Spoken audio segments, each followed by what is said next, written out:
बुलढाण्यामध्ये petrol diesel वाटपासाठी प्रशासन सज्ज असून शासकीय कर्मचाऱ्यांसाठी चिठ्ठ्या देऊन डिझेलचं वाटप केलं गेलेलं आहे। पंपावर गर्दी असल्यानं वाद होऊ नये यासाठी खबरदारी बाळगली जाते।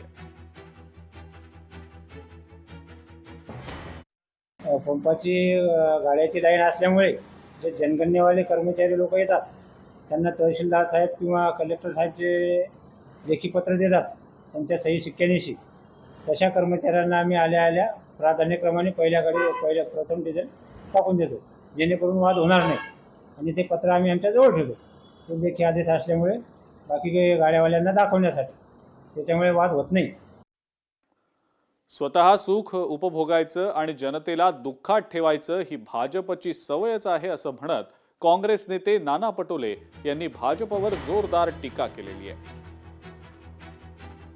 डिझेल नाही, पेट्रोल नाही, गॅस नाही, लोकांच्या लाईनी पेट्रोल पंपावर आपण पाहतोय, मोटरसायकलच्या असतील, ट्रॅक्टरच्या असतील।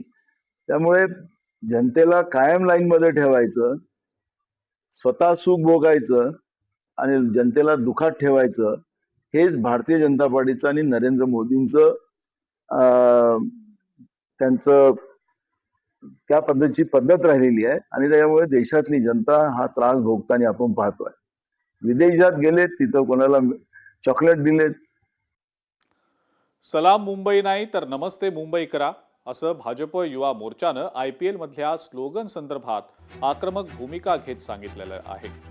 मुंबई युवा मोर्चा अध्यक्ष दीपक सिंग यांनी MCAला निवेदन देत सलाम मुंबई ऐवजी नमस्ते मुंबई करा अशी मागणी केलेली आहे। MCAचे अध्यक्ष अजिंक्य नाईक यांना त्यांनी हे निवेदन दिलेलं आहे। महाराष्ट्रातल्या सामन्यांच्या दरम्यान जय महाराष्ट्र हे स्लोगन झळकावण्याची देखील सूचना केलेली आहे आणि अजिंक्य नाईक यांच्याकडनं ही मागणी मान्य केल्याचं आश्वासन देखील दिलं गेलेलं आहे।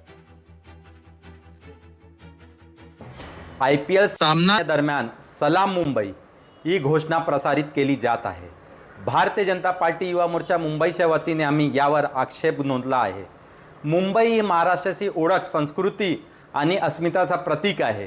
त्यामुळे सलाम मुंबईच्या ऐवजी नमस्कार मुंबई किंवा नमस्ते मुंबई अशी घोषणा वापरण्यात यावी ही आमची स्पष्ट भूमिका आहे। आमच्या भावनात लक्ष घेऊन मुंबई क्रिकेट असोसिएशन योग्य निर्णय घेईल अशी आम्हाला अपेक्षा आहे। लोकशाही मराठी ऐका, पहा, जागरूक रहा।